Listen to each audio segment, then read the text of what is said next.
Hey everybody, today is Friday, January 19th, 2024. And honestly, I don't think I really need to have a hoodie and a jacket on right now. Well, there's a little bit of a breeze blowing, but feels pretty good. We are in South Carolina right now. Latta, if I'm saying that correctly. Latta, L-A-T-T-A, South Carolina. And the reason why we are here is because, well, again, I'm driving down to Florida. I'm heading down there, but wanted to pull over here right off the highway, right off 95. I believe this is 83 or something. Like, I could be wrong about that. Anyway, we're right off of 95, maybe like literally 1 minute down the road. And I wanted to check something out that sits here off this rather busy and noisy highway with Final Destination, 2 trucks driving down it. So I wanted to pull over and check this out because this is something I did not know. Ooh, it's echoey. Can you hear that echo? That is weird. Why is there an echo here? I'm literally in the middle of like a field. There's an echo. That is so weird. Anyway, I don't know if you guys have picked that up or not, but I wanted to pull over and check this out because I found this online and I thought this was interesting and I wanted to see this with my own eyes. We are here to take a look at an early cotton press. It says this cotton press, built in 1798 according to tradition, is thought by many to be the oldest in existence. It was first owned and used by John Bethera, I'm saying it right, III, and later by Henry Berry, powered by oxen or mules rotating the beam to tighten the press. It was rendered obsolete by modern machinery. A Berry descent moved it to this site about 1948 to preserve it. So we are here to take a look at this, the old cotton press. Look at that. So I am from the north. I am from Pennsylvania. The whole history of cotton, southern cotton, and all the not so great things that go with the history of southern cotton. I certainly have learned about it, but for me it was always kind of this like far off thing because I was from the north, and even though there's like giant pine cones, look at these. Those are awesome. So even though the bad things that come along with the history of southern cotton, we had bad things like that up in the north as well.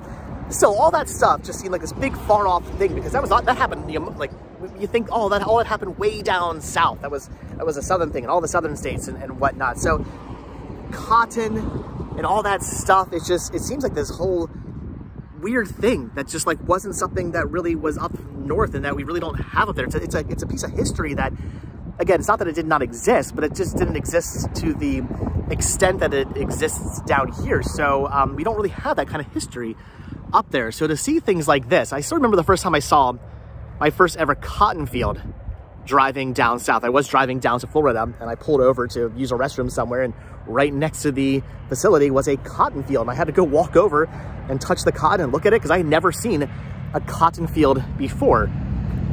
So to see a cotton press, this is my first ever cotton press.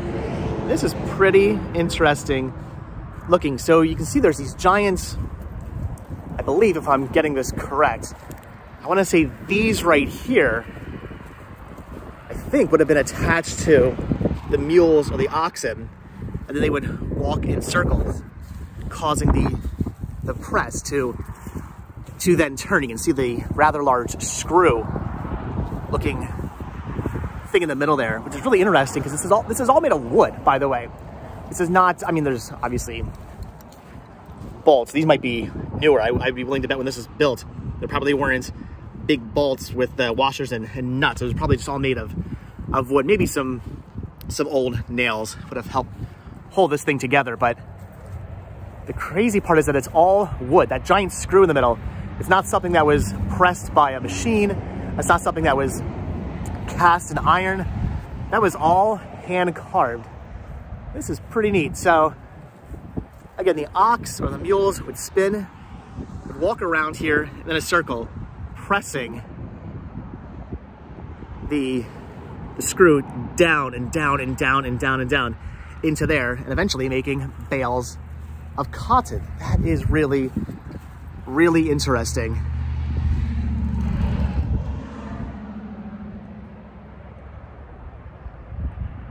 Again, we don't really have stuff like this, at least not that I've ever seen up north. I can't say we don't have any cotton presses up there. Maybe we do, but if we do, I have never seen one. So getting to see one of these for the first time with my own eyes, this is pretty interesting.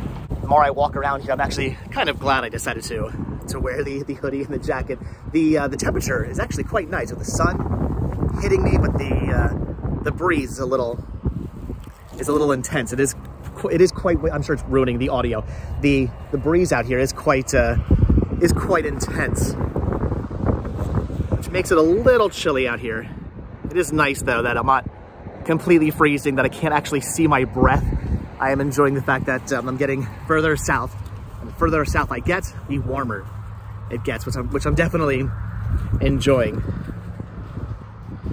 So I wonder if the entire, like when this is built, if the slats of wood always look like this, because it seems like that's a really large,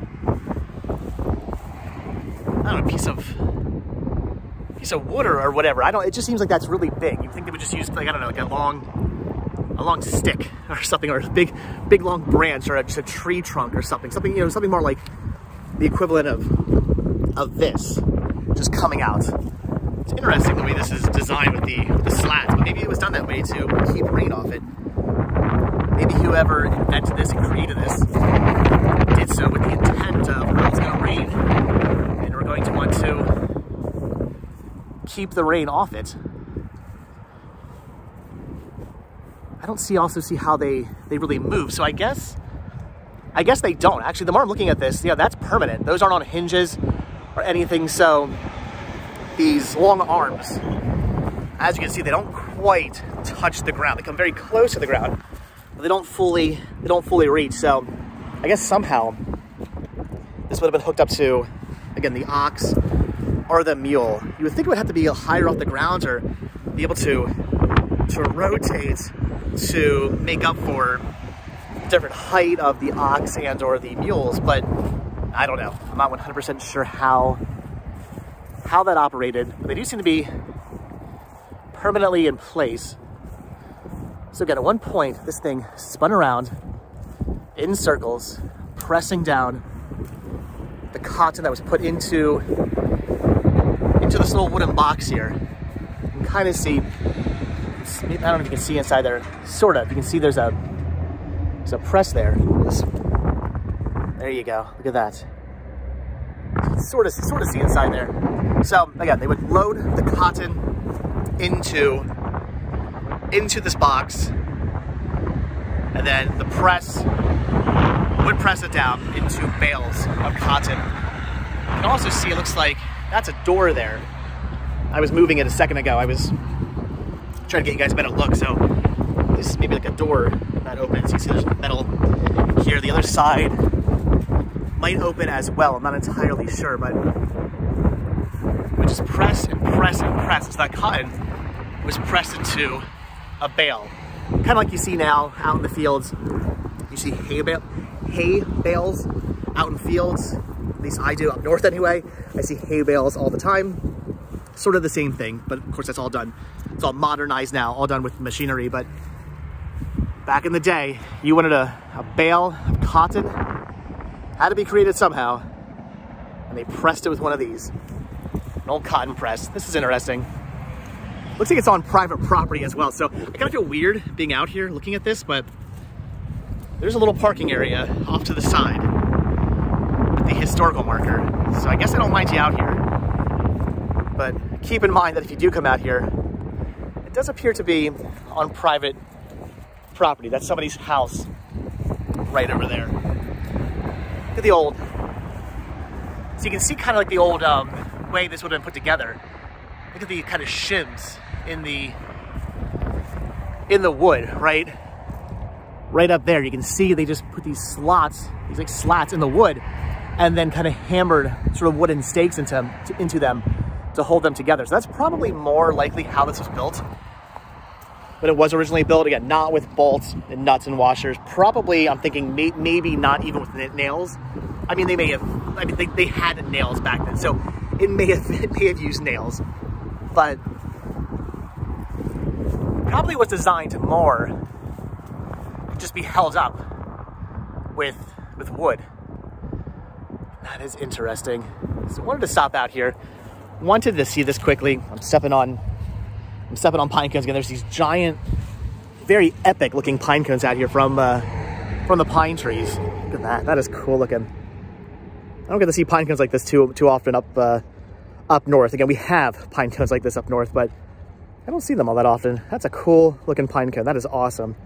Came out here for the cotton press. I'm checking out the pine cones, but that's the way I work. I don't care what it is. If it's something interesting, I'm checking it out. The pine cone's really cool. Half tempted. I mean, I'm not going to take pine cones off somebody's property. Not that I think they would care, but it'd be pretty cool to take these home and use them as Christmas decorations. Maybe paint them or shellac them or something like that. That's what you do, right? You put shellac on these. I think I've seen people do that. They get some kind of like shellac spray, like a spray can of shellac, and they make them kind of shiny, and then they adorn their mantle or something with these. They're pretty cool.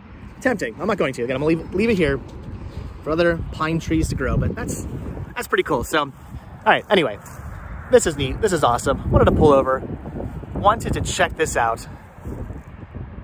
The world's oldest, supposedly the world's oldest cotton press, or at least, or at very least, the oldest press still in existence. Anyway, again, early cotton press, built in 1798, thought by many to be the oldest in existence. So I was reading online, oh my gosh, it's getting ready.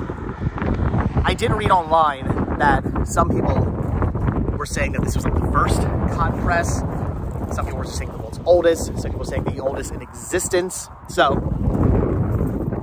different things online talking about this, but regardless, most likely the world's oldest cotton press is still in existence. And it's pretty epic looking. This thing's about, I don't know, I'm thinking 2-3 stories tall. It's big, it's huge.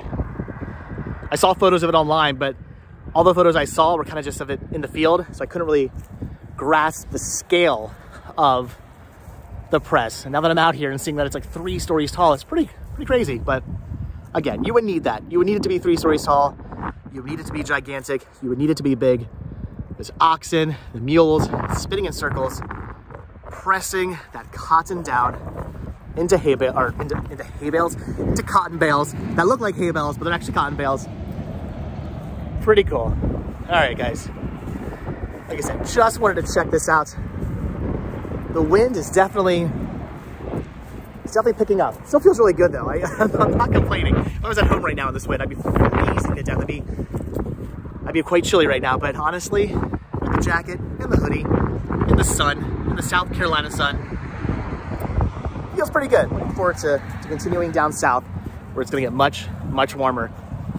This is really cool. Like I said, I wanted to pull over, just check this out. So if you guys have ever actually been out to Latta, again, if I'm saying that right, if I'm not saying it right, correct me down below. But if you guys have ever been out to Latta, South Carolina, and you've stopped off, you've seen the world's oldest cotton press, leave your comments down below. I want to hear from you guys. If you know where any other cotton presses are, leave your comments down below. If there's any up north, absolutely leave a comment down below, because I want to travel and I want to see that before I move down south permanently, because I don't know about any of these up north. But if you know of one, I don't know if any up north even exist or ever did exist. Cotton really wasn't much of a thing up there, but if you guys know, more tobacco is more up north.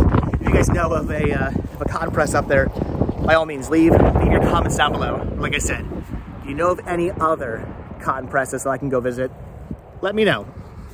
I want to hear about them. I want to visit them. I want to see them, because this one's pretty cool. I want to see if they differ, because again, this was all hand built. This was not something you bought from Sears and Roebuck. You did not order this out of a catalog. You built this. You needed your cotton to be pressed, So you did what you had to do. You had to build something to do just that. You thought, I need my cotton put into bales. I'm gonna build a contraption that does just that. So I'd be willing to bet that if any other of these do exist, which I'm sure probably more of these exist out there, they probably look maybe similar, but different. I'm sure each one is ever so slightly different. I would love to see what all those other cotton presses look like. So again, if you know of any other ones of these that I can go visit, let me know.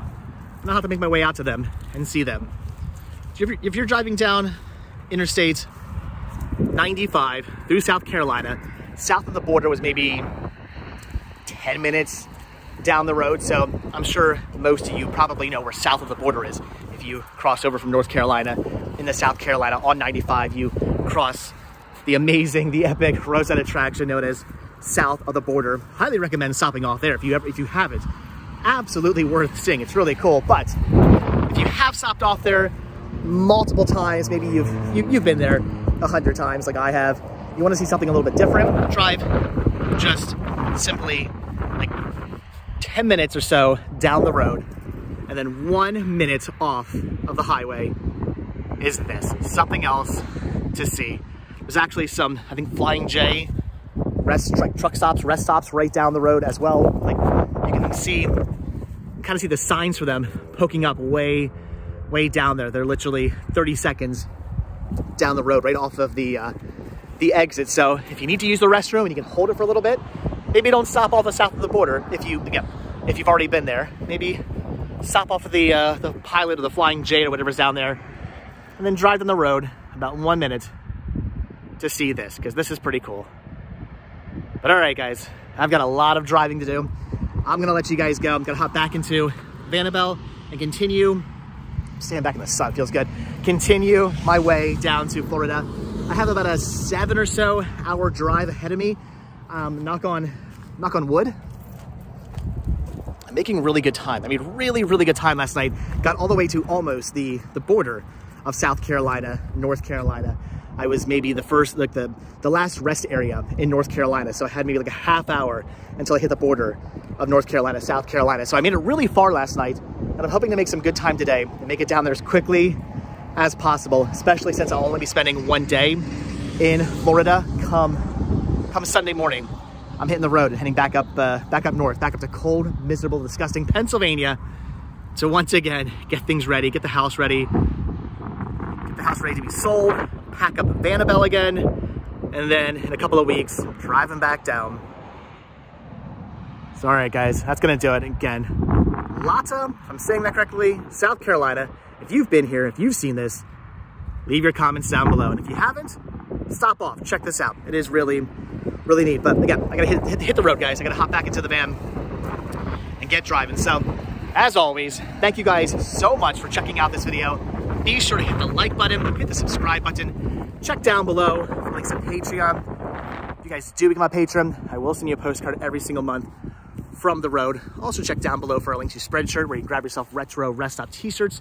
Proceeds both from Spreadshirt and from Patreon do help support the show, and they do keep the show going. So I really do appreciate the help, and I really do appreciate the support. If you guys watch this video all the way and to the very end, hashtag, I have no idea what should today's hashtag be. Hashtag, just do hashtag world's oldest cotton press. There you go. I don't know. Hashtag world's oldest cotton press.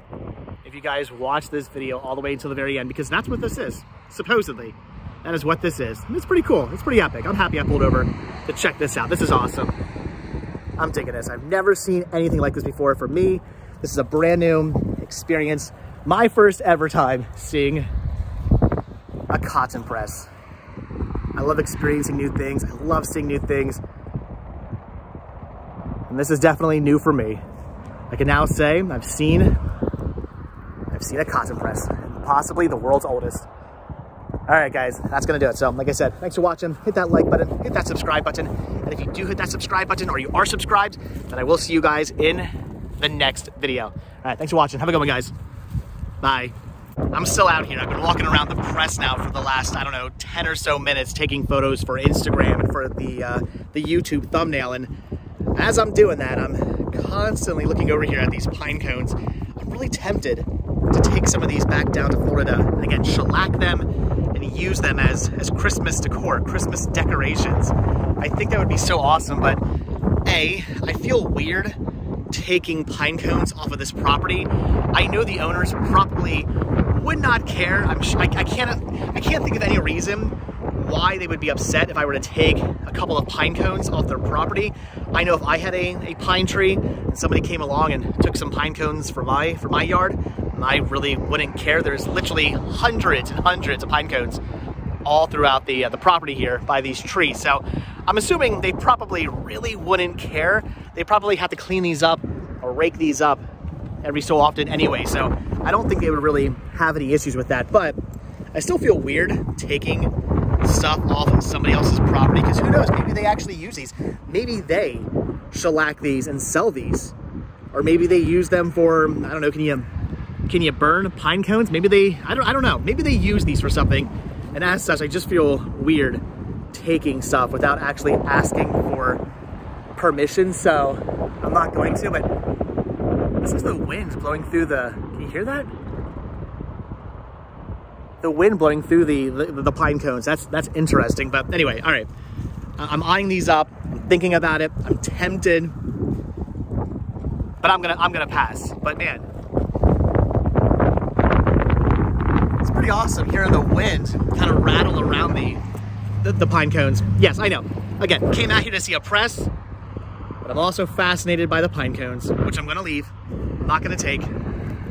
Tempted. If you're watching and you're the owner of that house, leave a comment down below. Let me know if I can have a pine cone, because next time I drive through here, I'll stop off and grab some if that's okay with you. Again, if you live there, this is your property, let me know. Maybe I'll pick up some pine cones next time I'm driving down to Florida. But for right now, I'm gonna be good. I'm gonna pass. All right, again, thanks for watching, guys. Have a good one. Bye.